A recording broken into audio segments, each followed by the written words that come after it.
Hey, coaches, welcome to another presentation for the Football Scoop Online Clinic. This afternoon, we've got North Forney head coach Randy Jackson, who has a couple really good culture and leadership books out there on the market right now. He's gonna join us. We're gonna have kind of an interactive talk about creating an intentional culture within your program. So, Coach Jackson, thanks a lot for joining us, man. Thanks, Doug. Honored, man. I'm really, really proud to be here. One of the things that you and I were just talking about was a couple of years ago we had you on the Football Scoop podcast when we were still doing that, and there were a lot of things that I took from that conversation that we had and was able to apply it as a head coach. But take a couple minutes and just kind of talk about your view on culture in a football program and the role it plays.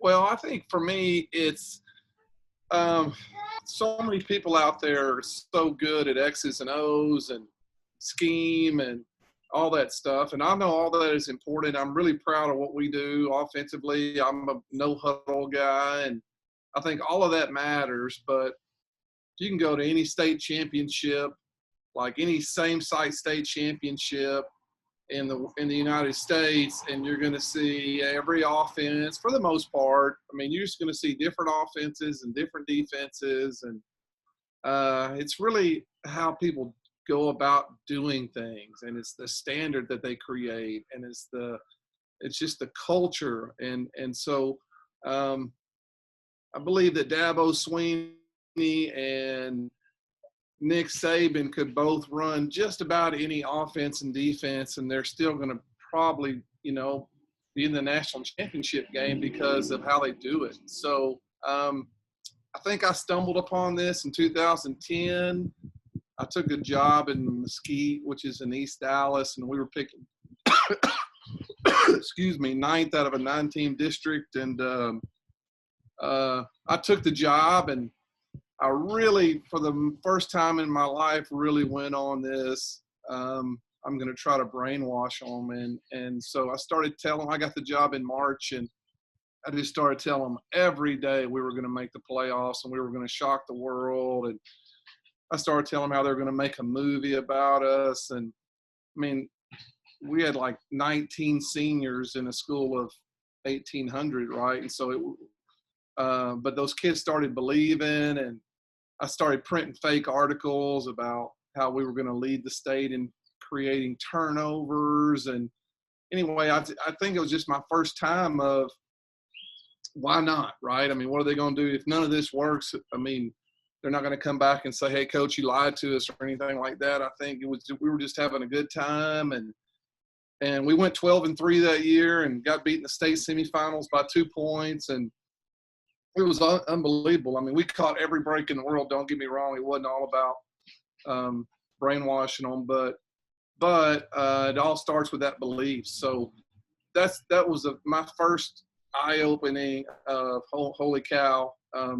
You really can get a lot done if you'll just convince them of it. I think you got to tell whatever you tell them every day can happen, but you got to tell them every day. You got to do the right stuff. I mean, we worked our tails off, but that was my first venture into culture. And then in 2015, I hired Brian Kane, who works with college athletes and pro athletes and programs. He was working with SMU football at the time with Chad Morris. And he's the one that really kind of brought me to another level and helped me learn how to create core values and things like that, told me to write the book. And so that's my journey of it is, and I think that it has been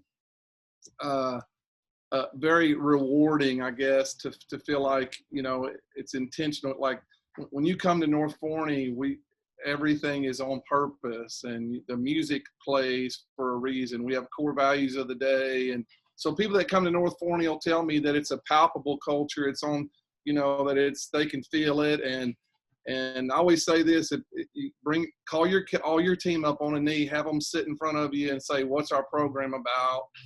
And if they give you a bunch of different answers, you don't have a culture. At North Forney, they're going to give you, our core values, and we're going to speak the same language. And so that's probably a pretty long-winded answer there, Doug, but that is kind of my journey from kind of stumbling upon the power of the mind and get into and then really 5 years later, and the last 5 years really getting into the meat and potatoes of the mental game. So, when you and I have talked about this before, but when you go to a clinic and, there's coaches talking about RPOs or defensive stuff, and those rooms are packed, and then you go to rooms where guys are talking about culture and it's not nearly as popular. Why do you think that is with coaches? Culture is a sexy thing to like talk about, but there aren't guys as actively out there trying to learn about culture as there are offensive and defensive stuff. Why do you think that is, and what turns the tide when it comes to that kind of stuff? I think that's a great question, because anytime I do something like, excuse me, I've got a culture clinic. There's like 8 different coaches. We hosted a clinic in December at North Forney, and I've got it on CoachTube, and Wade, the owner of CoachTube, who's an awesome guy, he said, I'm gonna be honest with you, it's not gonna sell near as much as an offensive video would or something. And I think the coaches out there who get it are really getting the edge. And so I don't know. I guess maybe if assistant coaches out there feel like they can't really control the culture, so why not learn about stuff they can control? But I just want to say this, really every assistant coach out there is the head coach of their position, and you can all really affect your unit by how your culture is and how you do things, and getting everybody to step the same route, like to be in step. And so I think that, excuse me, we're just at the beginning of it, but there's very few Division I colleges out there who aren't more focused on culture than they used to be. And so usually it's a trickle down effect, I guess, but it's a lot easier to look on YouTube and, find the newest people breaking down LSU's passing game or something like that than it is culture. But guys that want to gain the edge, they're going to do it with culture. I think it's just I said this in my first book, but when I got into coaching 30 years ago, the way to gain the edge was in the weight room, and now everybody understands all that stuff. And the edge now is the mental game. And I got in the Tony Franklin system in 2009, and I can remember him saying, hey, we got just a few years of tempo really being a big advantage. And he was right. I can remember I was telling in 2010 at Poteet, we were a tempo team, and it gave us an advantage. I can remember we won the biggest game of the year. We won. And at halftime, our opponent was in the parking lot had their players out there trying to talk to them about how to line up and stuff. So, but now tempo's not a big deal, right? And so I just think every coach out there ought to ask yourself, what is the edge? How can I gain the edge? And the team that plays the hardest, that plays together, has a hard time losing. And I think there's a lot of egos involved there, where people think I'm gonna outsmart my opponent across the field. I'm gonna just, I'm just gonna outsmart him with scheme and stuff. And I think the guys who do get culture get the edge. Yeah, and I think it's a good point. You said that, as an assistant, you're the head coach of you should be the head coach of your position. I look at the same thing for coordinators. You're the head coach of that side of the ball. But there's hundreds of thousands of guys out there fighting over a handful of head coaching positions at every level. The way to separate yourself in the interview process is going to be to talk about culture, because culture is, about getting community buy-in. It's about getting the kids bought in, and practicing to standards and things like that. So, anyone can go in there and talk about an offensive system or buy something off online to be an offensive system or defensive system. But, culture is very, it's very personal. It's a reflection of you as the leader. And I think the more people that get that, the more, the more advantageous it is for them. So, yeah, 100%. What are you about, right? And for you guys who head football interviews, if you haven't done one before, you're going to be amazed how little they're going to ask you about offense and defense. I mean, it's going to be about, I mean, people want to hire head coaches who take care of their job. Principals want to hire head coaches who don't have caused them any extra problems, and superintendents. And so they're going to want to know, can you take care of people, and are parents going to be satisfied, and are you know, so all that's going to be with culture and great communication and all that stuff. But they want you to win, but there's going to be way less questions about what you're going to do on 3rd and long, if any, than there is about the culture you're going to create. Yeah, I agree. You know, as someone that's been a couple different places in the Texas high school scene, how's your culture change based on the school? Or is culture just something that's, you know, purely a reflection of you that you're gonna, you know, take from school to school, or do you have to adapt it based on the environment you're in?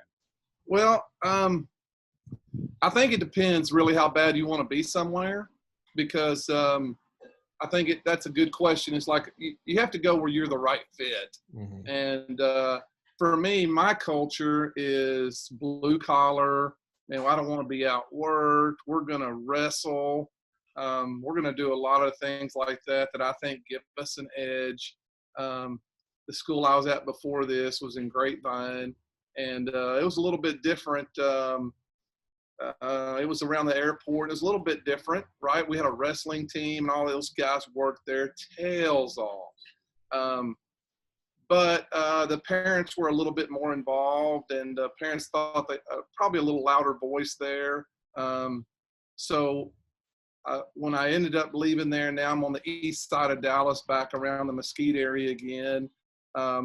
It's a little bit less parent involvement as far as them wondering, you know, or questioning things like that. So for me, I feel like you got to be somewhere where you're allowed to do it how you want to do it. I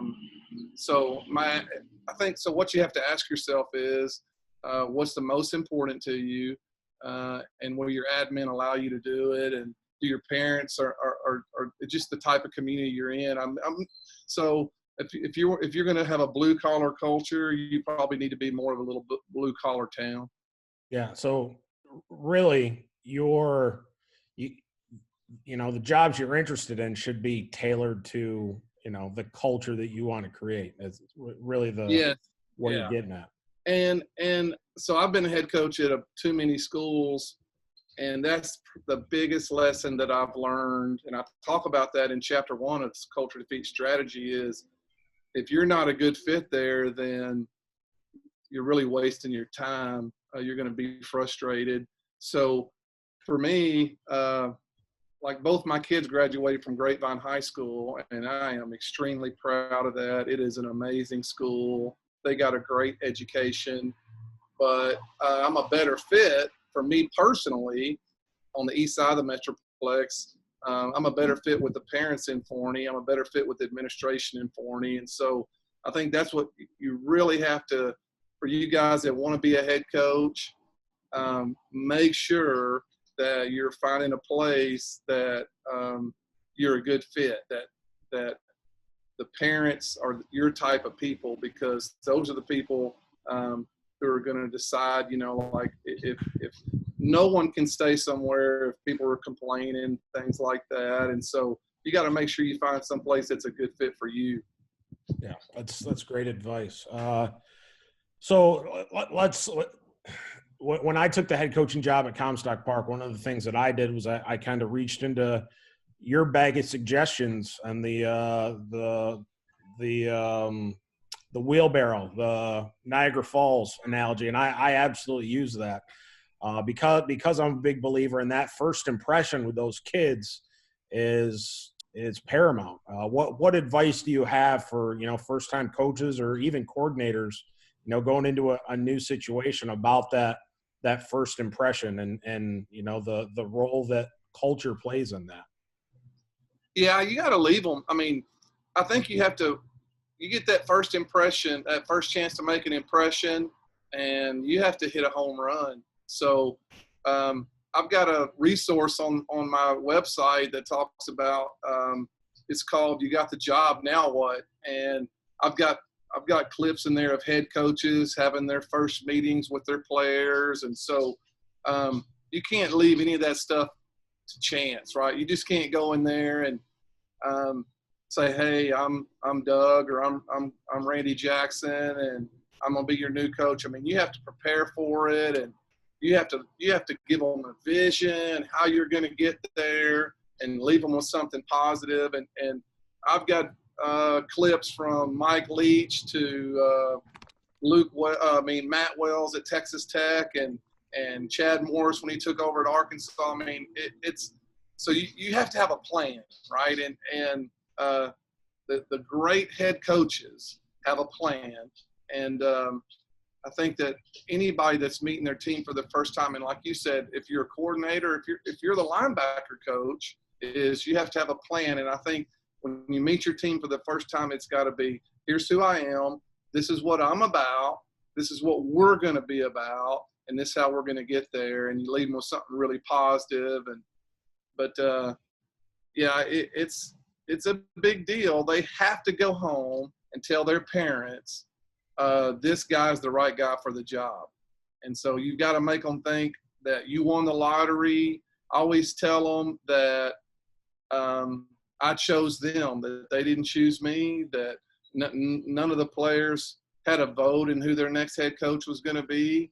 But I didn't get fired from my last job, and I chose them, and here's why I chose them. And so I think it's a big deal to have a story like that, like get in the wheelbarrow.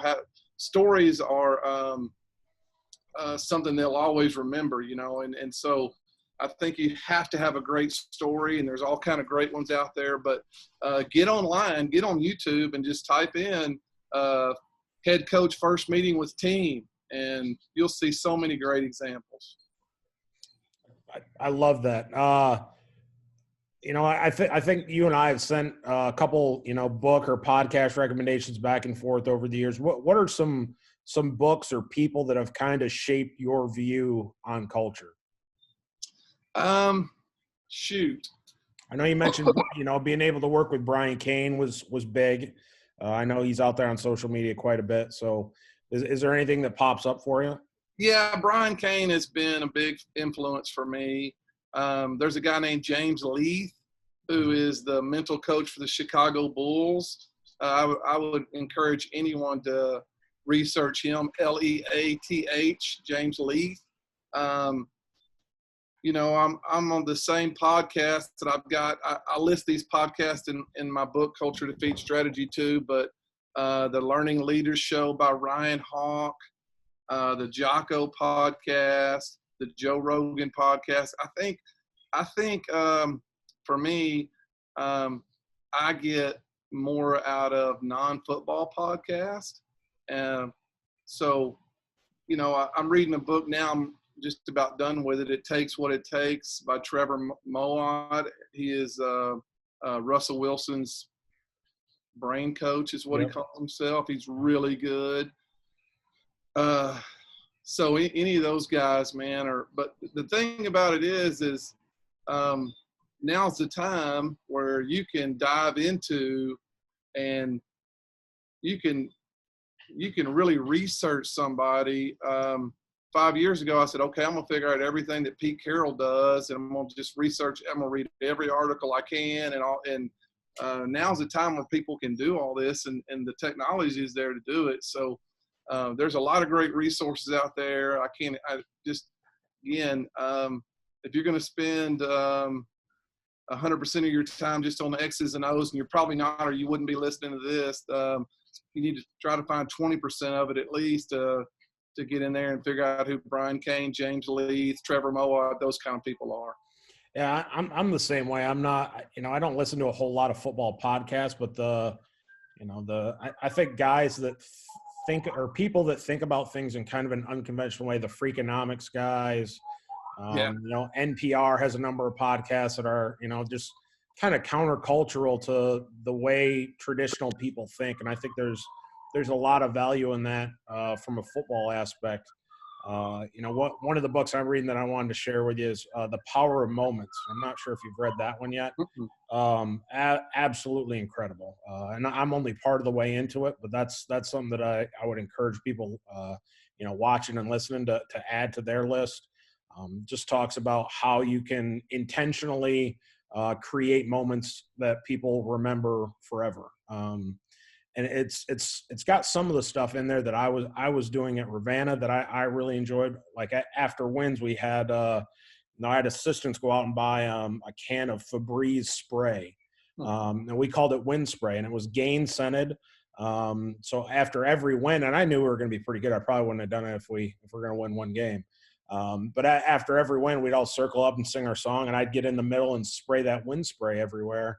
And, it's in people's eyes and it's in their mouth and it's on those jerseys. But now for the rest of those kids' lives, when they go to the grocery store and they pick up Gain fabric freshener or whatever, they pull those clothes out of the dryer and they put them on, they're going to think about Friday nights under the lights with their friends and with that team. And I think we all have scents that you look back on in life and you're at the grocery store or something, you smell it and you think back to college or something like that. So, but the power of moments kind of goes into like the psychology behind that.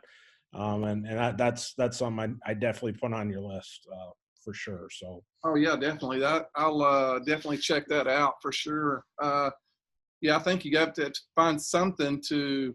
After we win a game, I'll play Elvis's. He has a song called Steamroller, and you can imagine, right? Kids of 2020 listening to Elvis, but they're always going to remember it, right? So you have to have something, I think, to celebrate where they remember it. Yeah, I agree. I'm kind of running out of great ideas to talk about, Randy. I know you one of the things we've talked about before is the success hotline. Is that something that you still use, or is it Dr. Gilbert? Is that correct? Yeah. Dr. Rob Gilbert. He's a sports psychology professor at Montclair State, and he's done a 3-minute recording every day since 1992. So he is like I'm doing a weekly recording for the Texas High School Coaches Association. They're having a different person each day, so my day is on Wednesday. And he's the guy that I called. I said, hey, I need some help with making sure I do a good job on these recordings. And he was awesome, to help me. And hang on just a second, Doug. We got like a million fire trucks going by. All good.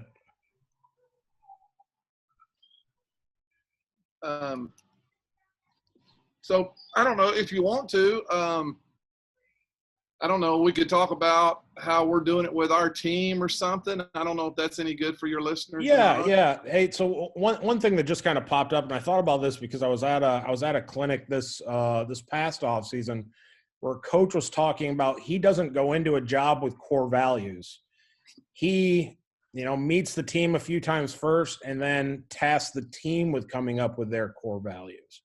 So while I think there's value in that, I wanted to get kind of your thoughts on, a coach or a staff coming up with it versus, the player and the team coming up with it. What's your thoughts on that? So, great story. So, I was so excited when I met Brian Kane. He told me about core values like a week before the season in 2015. And we pretty much did them, right? I pretty much gave the players, they voted on them and things like that. But we did it in like one day. And so I'm at a clinic in 2017. I'm in Tupelo, Mississippi, and Coach Chad Morris is there. And he asked me if I wanted to have a lunch, and he's just an amazing guy. And so we had lunch and we were talking about it, and he goes, well, Randy, I think you did it too quickly, because I'd just taken the job at North Forney. And he said, at North Forney, you need to take about a month to do your core values.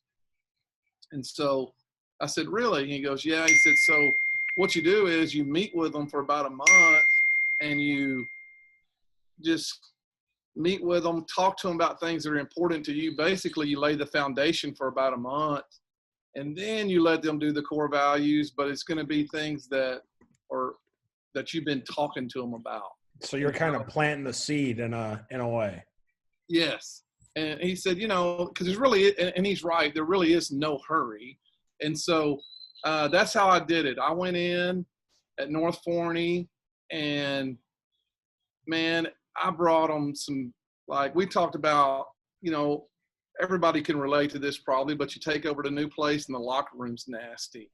And so I found about the All Blacks rugby team in New Zealand, which is the most successful professional team of all time. And what makes the All Blacks famous is when everybody leaves, the captains are the ones who clean up the locker room. And so there's a lot of videos out there. They call it sweeping the shed. And so every day, I would talk to them about David Goggins, Jocko, the Kobe Bryant workout stories. Which there's so many of those. But so, our players would tell coaches in class, hey, what's Coach Jackson going to talk about today? So we worked the heck out of them. The first day I was at North Forney, I had 15 guys throw up, and not that we worked them that hard, but they were just that out of shape. So not only we were working them hard and getting them in shape, but I was trying to fascinate them every day with a neat story, right? And so I told them neat stories for about a month, and then I said, okay, now we need to make some team core values. And it really worked good. And our core values are really, really similar to the ones we had at Grapevine, because, I kind of led them that way. But one of my favorite phrases is, what you're in on, you're in with. And so they're in on those core values. So we made the core values, we assigned them a day, and then after we did that, we started defining them. So for us on Monday is juice and tempo. And so it's defined as if you're juiceful, you're useful. We are goons who will make their butts quit, right? And so, but that took a little while, right? So, this is probably a 7 or 8 week process, maybe not that long, but I had a Division I college coach ask me to come speak to his staff about a year ago. And he told me, he said, hey, the guy who I replaced was so in on core values and culture that my first year here, I didn't do anything, and I know I need something. And so I went through this whole spiel. I spoke to his staff for about 4 hours, and he said, okay, I'm going to invite my captains up tomorrow, and we're going to do core values. And I'm like, well, don't do them in one day, right? And so I think my biggest take home I could leave with you guys at creating core values and things like that is go slow and tell stories, but make sure those guys are in on it, and make sure they feel like that they are a part of creating them. So I think you kind of touched on this a little bit right there, but how do you give high school kids bite-sized pieces of information on culture? It's not something where you're going to stand up in front of your group for 2 hours and talk about this is what we want to be. So what are some ways you give, high school kids, and a lot of us have short attention spans, how are you giving them just bite-sized information? I think you touched on fascinate them every day, which is, I believe, is in your books, which I think is a great kind of launching point. So the best thing that I've gotten to do in a long time was I got to attend a 2018 University of Minnesota team meeting. And the night before Coach Fleck spoke, I was at the Minnesota Football Coaches Association, and he spoke on having a movie clip in your player meetings. And if you want to fascinate your players, have a movie clip, and it'll really bring it home. So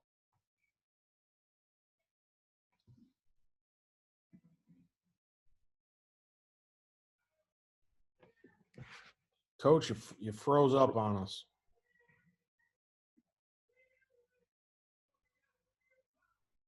Oh, there we go. You're back. But I can't hear That you. hotline talks about telling stories, and stories are awesome. But PJ Flex says take it to another level and use movie clips. So we're going to use a short movie clip in most of our team meetings, and something that'll really bring something home. But we're going to, I mean, you can do this in 10 minutes a day. I mean, I'll make PowerPoints and, again, use a short movie clip. Like we talk about competition, my favorite movie clip is the movie Troy, where Achilles talks about leaving a legacy, basically, and the king asking him who he was, and he told him who he was, and the king says, "I'll remember your name," things like that. And so when you show those kind of things to your team, that's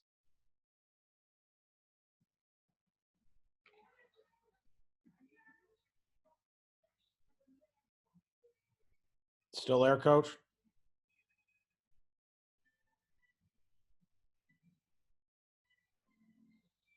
Froze on us again.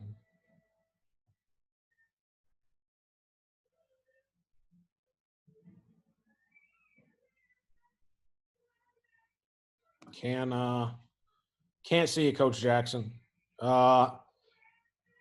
Hey, so just like we did with the Football Scoop podcast, we'll get Coach Jackson on here again, and we'll kind of do a part 2 of this down the road. But we lost him there, just some technical difficulties. So we'll circle back with Coach Jackson here soon. And thanks a lot for joining the Football Scoop online clinic. We'll be back soon.